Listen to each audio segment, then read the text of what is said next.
Greetings, weary traveler, and welcome to the Gateway. My name is Ziron, and I am your humble bartender. What can I get you to drink? I have margaritas made with ice gathered from the frozen tears of dying kings, kefir fermented from the milk of a majestic 8-legged horse. I even have hot chocolate with a wee bit of squirty cream and some of those delicious mini marshmallows. Oh, it's you again. It's been a while, traveler. I thought I'd never see you again after sharing my last story. You know, the one about how my hubris led to the destruction of countless worlds and every aspect I shared the vast stretches of space with? Yeah, that story. I admit, it's good to see you return. I had grown worried that I had scared you off, and what kind of host would that make me? But, welcome back. Come, put your feet up by the fire, let me get you a drink. I promise, I won't burden you with any more tragic stories about... Oh? You want to hear more of my story. But surely you would prefer a happier tale. I could tell you of the coronation of the girl prince of Altruvia and the 100 years of peace that followed. Or perhaps the saga of Thule, who topped the tyrant king of the Mithra. No? You're sure you want to hear my story? Well, what kind of host would I be if I denied your request? The next part of my tale is difficult to get across. How can I condense an eternity of traveling through broken and dying worlds into 40 minutes? Regardless, I shall try my best. When we last left off, I had released the plague of smiles and laughters upon our nascent universe, dooming the complex life and depriving my fellow aspects of their food sources. I had traveled far and wide to find where they had fallen and accept their crystalline forms into my body. I was something new, but not quite yet. Not become, but becoming. I spent a great deal of time sitting in that lake of ice and crystal, holding the core of sadness, the aspect I so struggled to understand, but who always brought me such joy. I didn't feel like myself in those moments, perhaps because of the weight of what I had done, perhaps because of all the new aspects warring within me. I thought I might fade away there. You have to understand, I had been joy for so long. I was one of the aspects for so long. But in this moment, I was experiencing something new, a tugging from the souls embedded within me. And I was alone. I had never been alone before. I had never been without joy. I wasn't quite myself. Perhaps the desire to sit there, to watch the ice make a mockery of my reflection, to bask in the cool air against my skin, to end. Perhaps that was the first tugs of void. Perhaps it was the understanding that all else had come to an end, and so it was my time too. I think I might have, stayed there, if not for the hand of another aspect. First came the sound. The lake had been quiet, save for the occasional creaking or cracking, or the haunting aeolian tunes of wind dancing through crystalline structures of ice. The sound made me jump. It was like a serpent, a hissing sound, one I soon realized was emanating from the snow around me. Steam poured up from where my hand had lain. The impression of my physical form marked by a pool of bubbling water. For a moment, all thoughts of inertia were banished. The mystery had reset me, my mind whirling to make sense of the strange phenomena. Then I noticed my hand, emanating soft pulses of red light, a heat pouring from it, hot enough to evaporate the built-up snow. I felt... well, I didn't have the words for it then. I hadn't developed the insight I now have. I didn't know what it meant to be angry. The sudden indignation shook me. Why was I just lying there in the snow, waiting for the end to claim me? What an embarrassment of an entity I was, willing to disappear without a fight. There were 100,000 worlds out there, all falling apart without a living being left to watch them go.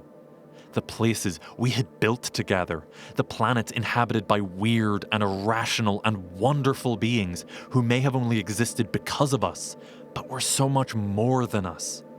It wasn't fair. Not fair for them, not fair for us. The lake was splintering beneath me, steam billowing up from below. I was so angry. My palm was burning, and so was I. The sound of something shattering, a mirror transformed to shards. I was plunging down into the frigid darkness. Yet I burned so bright, the water churned as it boiled. I didn't want them to be gone. I didn't want to accept the end. I was being swallowed by the depths, unfathomable, crushing. I was sinking faster, pressure building until I might have burst. It was not fair for it all to end like this, so I would not accept it. I began to rise. Up, out of the darkness, into the light, past a world of shimmering, beautiful ice, higher, higher, breaking free of the final resting place of sadness. The cold, glistening orb of blue. The sole part of me that wasn't burning like a family home, doused and torched and left behind.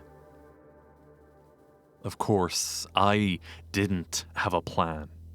Anger rarely had a plan. But they were so strong, able to exert their will on the world, to feel something was wrong and change it. At that moment, I knew what it was to be that ever-bright being. They had lent their strength, and so I took to the stars. I began my journey to bear witness, to become a record of all which still remained. It's hard to put this into words. I have spent an incalculable amount of time wandering the universes we had built. You are mortal. I don't mean this with any disrespect, of course, but for me to truly share this story, each planet I would land on and traverse, searching for something. Life? Purpose? I wasn't sure. The only thing I knew was I had to move forward, to keep traveling. When it all felt too hard, I would focus on putting one foot in front of the other. When I couldn't, I would crawl. If I told you every little thing I witnessed, every detail, you would be worn down to ash and I would still be talking. So, an abridged version then. I hope you can appreciate the space between my words. It's so vivid in me, the first world I landed on. In one hand, I still clutched sadness, while the other throbbed with an intense heat. I had so much drive, but nothing beyond that. I was traveling a dead and empty world, one of fantastical spires of rock, the strata a history of a world that had once teemed with life. Empty towers, jutting to empty heavens. I tread a path over mountain and through canyon, fingers brushing against surfaces carved by rivers long run dry, the memory of movement twitching through me. I felt pangs of, I suppose it was hunger? My stomach yearning to consume. I didn't even realize it at the time, but the empty world was coming apart. All things fall to entropy. The hungry void within me drawing dust and rock and history into the endless pit within.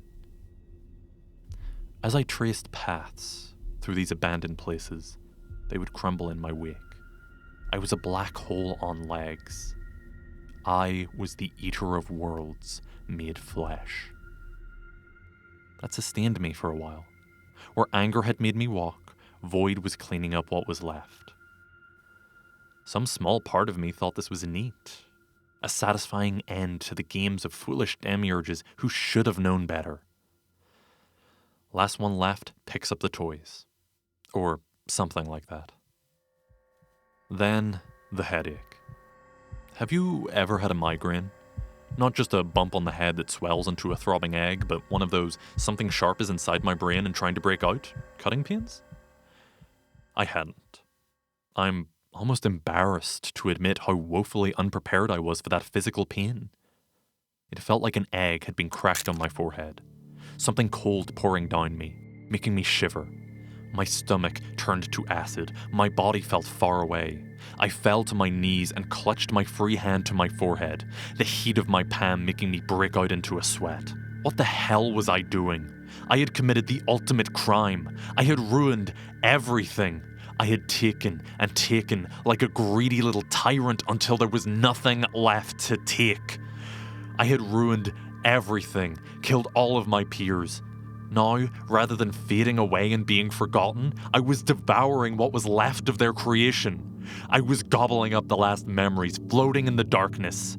I should have let myself die, let the joy of the worlds blink out, but instead, the parasite I was, like eating the ashes from the urns of my family. I couldn't move. My legs gave out there, in a valley of dark and craggy mountains. Old volcanoes gone cold in a world whose star I drank down as a king might inhale wine. Where anger had forced me to walk, the hatred I was feeling for myself now took the legs from beneath me. I curled myself tight, became as small as I could, and shook. The other aspects were gone forever. Our playground had fallen to ruin. I had been left behind. I hated the creatures we had made, weak little toys that broke when we played with them. I hated these monuments, reminders of our feelings. I hated them, void and anger, hatred and calm, love, and most of all, I hated joy. That cruel and mischievous and greedy and happy and fun and sweet lost child. Flittering around, treating everything like a game. Wanting so much to make everyone happy. The lost, the crying, the righteously angry. Not understanding there couldn't just be laughter. I hadn't understood. I still didn't understand it then, but I was beginning to. There was so much hatred in me. I thought I would be torn apart by it. It paralyzed me, caused me so much pain. I wanted to be destroyed. I wanted to know the oblivion of void. I wanted to be unmade and forgotten and wasn't that cowardly of me? Wouldn't it be so easy for me just to have stopped? To be consumed by all that hate? Yes, I had done something awful. I had failed. I should feel bad about what I had done, but what right did I have to oblivion? Heat was flushing my cheeks. Something was happening. The hate in me was being burned away, being used as fuel for something. Hate became anger. Anger was producing hate. A steam engine turning coal into fire, fire into movement, movement into a destination. Something more than the simplicity of one emotion. Imagine, if you will, a piano with 6 keys. Imagine a world that values the piano, where musicians play to halls of thousands. But each musician has a favorite key, a favorite note. They experimented by playing that note longer and shorter, faster and slower. Nothing else is ever tried, because that is always how it has been. Each maestro convinced their note is the right note to play. At that moment, I had hit 2 notes at once, and was not prepared for the new sound. Strange music flowed through me. I have done something terrible, something that can never be forgiven. Yes, but what? I deserve nothing. I deserve to be gone. Everything is broken and must end. No, I have done something terrible. Now I must make amends. I cannot be forgiven. Maybe not, but I can make a start. I was divided then, but rather than split apart, something began to blend, like the whites and yolk of an egg. I was stirred and became the sum of something. A roaring split the sky as the world around me erupted into fire and rock and plumes of lava, and for a moment, just a moment, the silence around my heart began to lift. My thoughts were more complex from then. When I walked through the dying stars, I was not a passive player. I would notice the way the flames of the gas giants would lick and dance, or as the tectonic plates would shift, I would be enraptured by the music of the planet's core. I was becoming aware of things I had never been aware of before. I felt more real. These places, this journey, was not one of movement over inertia or self-flagellation.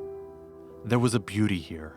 I felt my chest tighten as I would stumble across the decayed ruins of a building, and my heart would feel the history of footprints and laughter and a place that was more than just a place.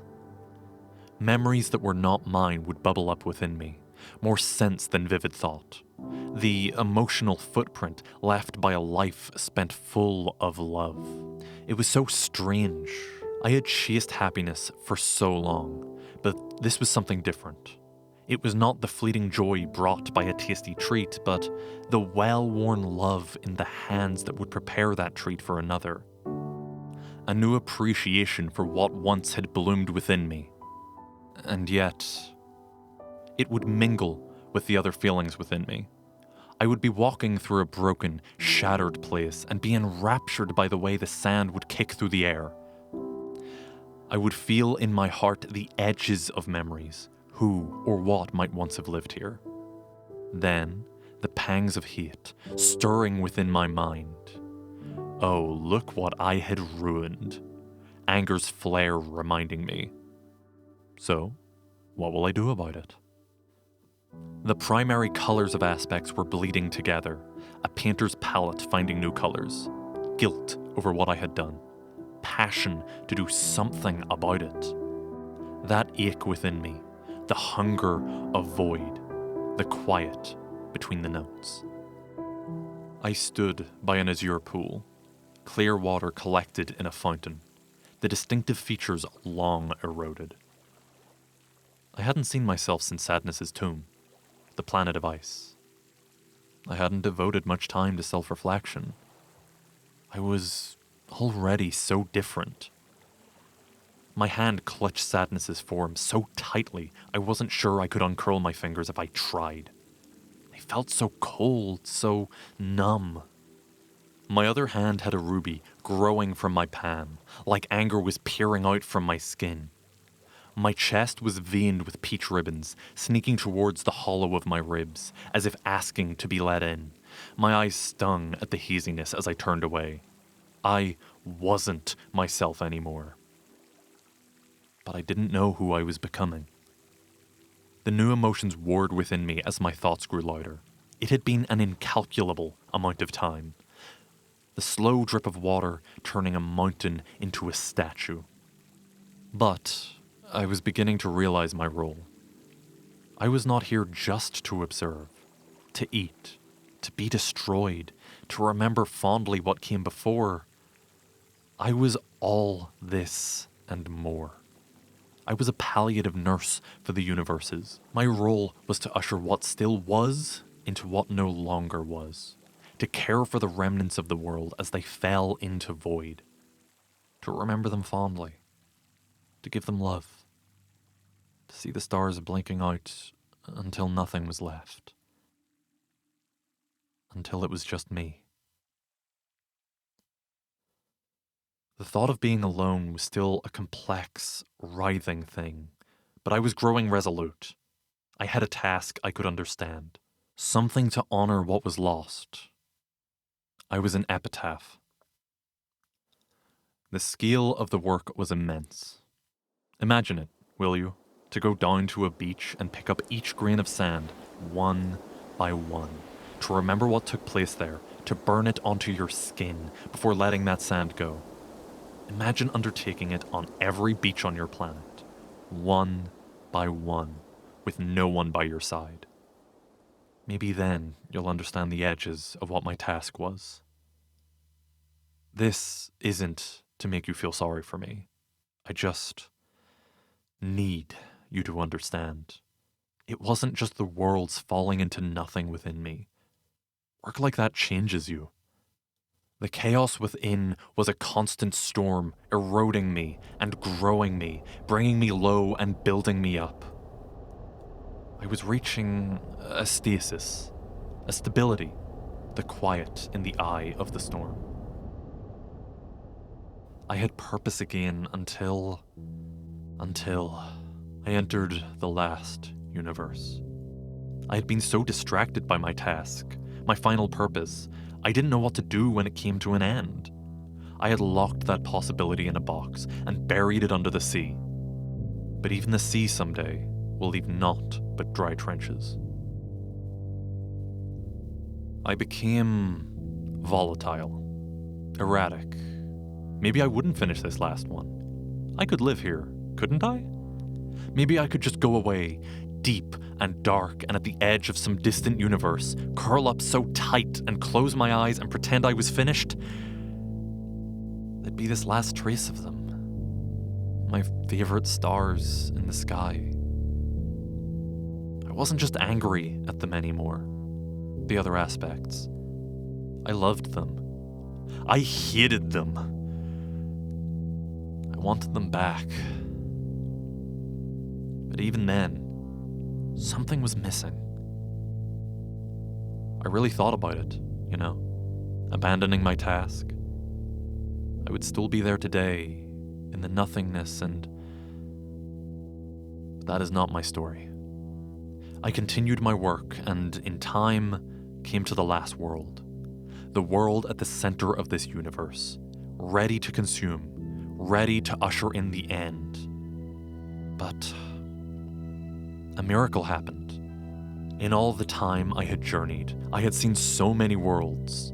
Worlds ruined, dry and dark, submerged and shattered, places of ice and fire and rock and ash. But this world, right at the end of my journey, had something I had almost forgotten. This world had life. It was sparse and barely clinging on. Some quirk of chance, of endless iterations.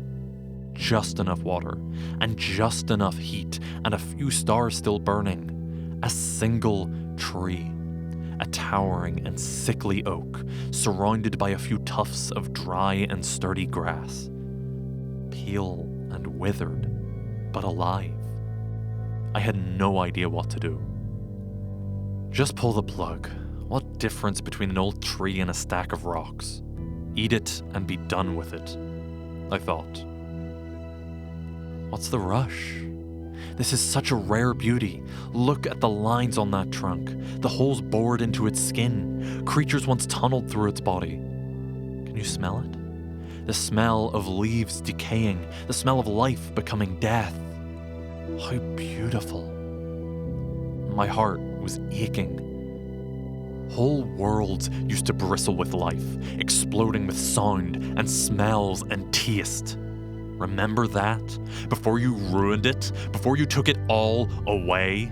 This place is a monument to all that you destroyed, you cruel and wicked thing. My mouth was dry, and my head throbbed with pain. I was paralyzed, fractured, lost, a lump in my throat, a blockage, something desperate to get out. The strained melody of a song you can't quite express. Then something began to melt away. My fingers fluttered. My anger began to subside. The love within me, fueling my hatred, began to rise. Everything that was mixing together within me, churning so chaotically. I took a shaky breath in, held it, then exhaled. In and out. In, 2, 3, 4.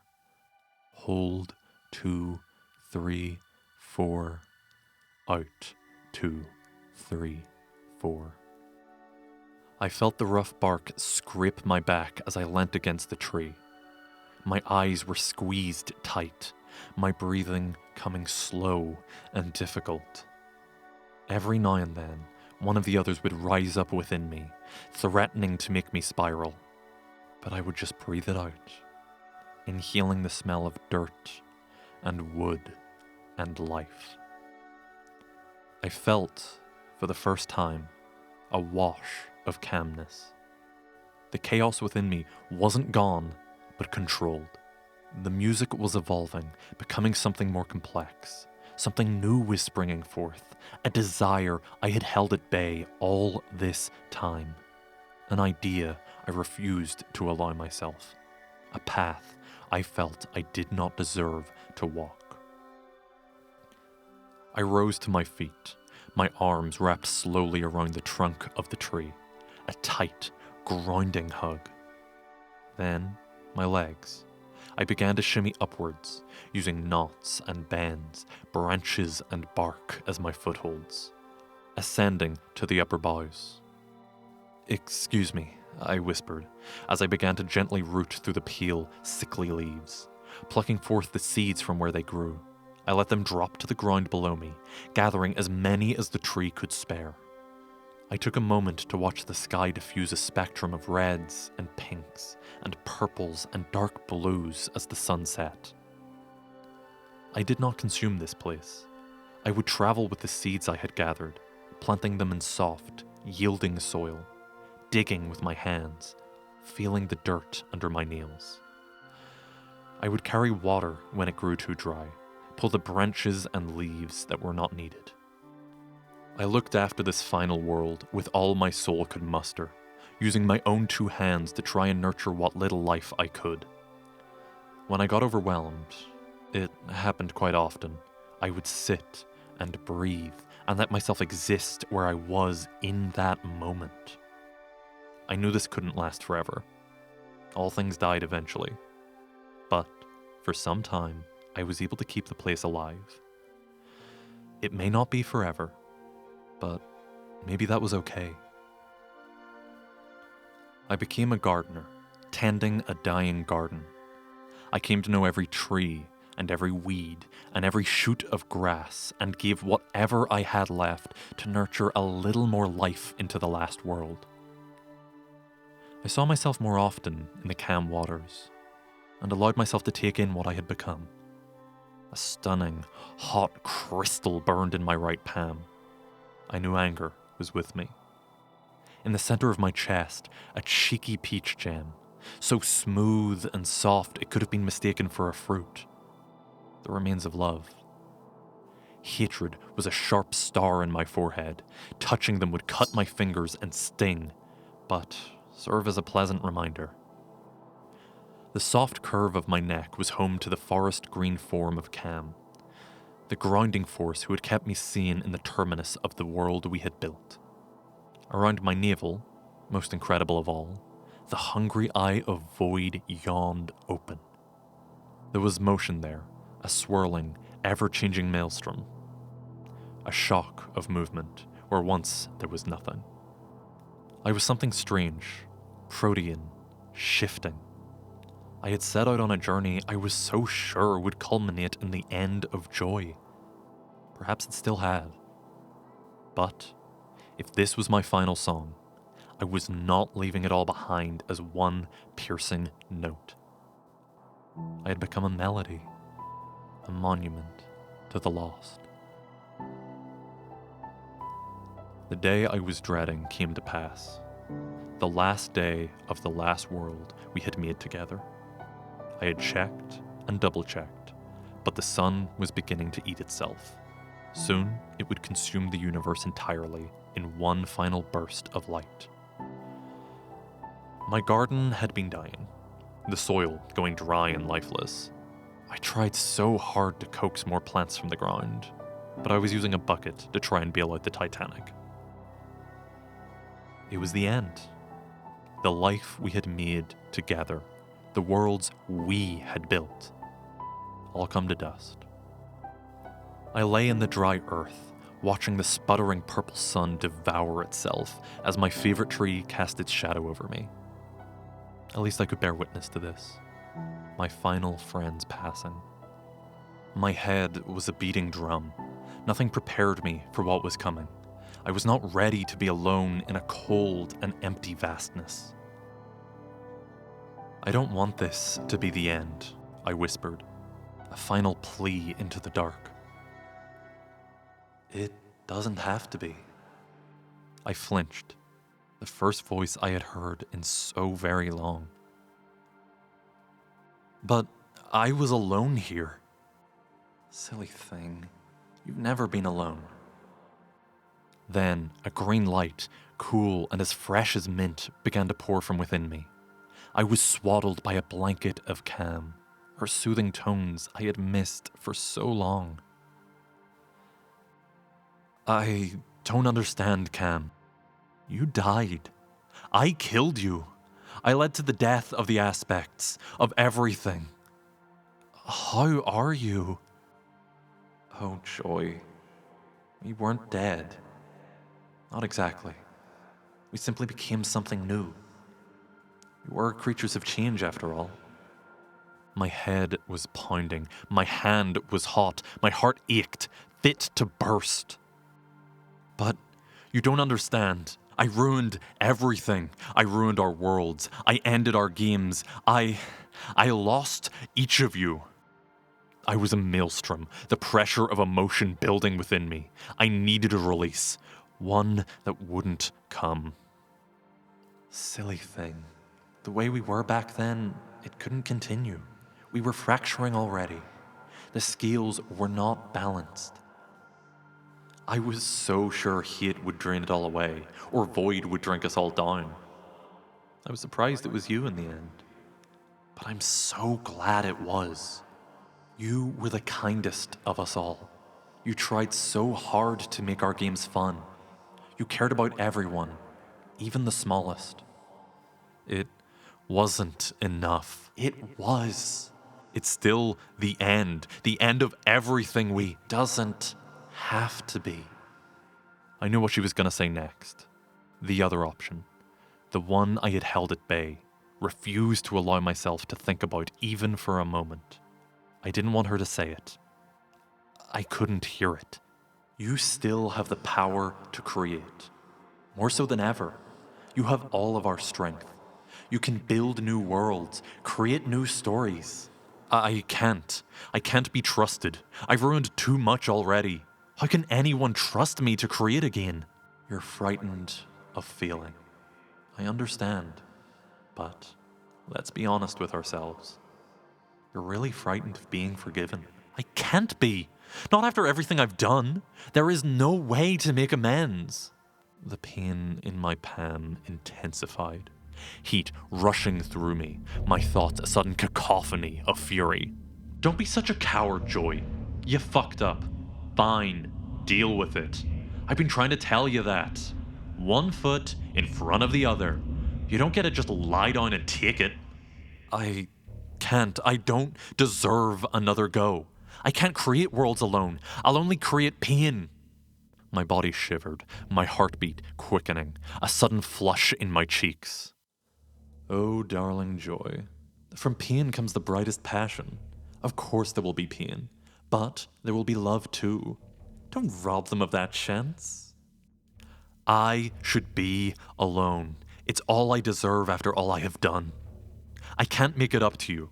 I can't keep feeling our creations.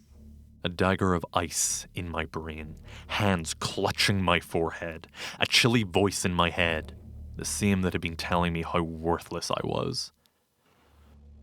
Oh, stop whining already and get on with it, will you? This is getting boring. I was on the ground now, no fight left in me. I had spent so long fixated on what I deserved. Had I even allowed myself to think what I wanted?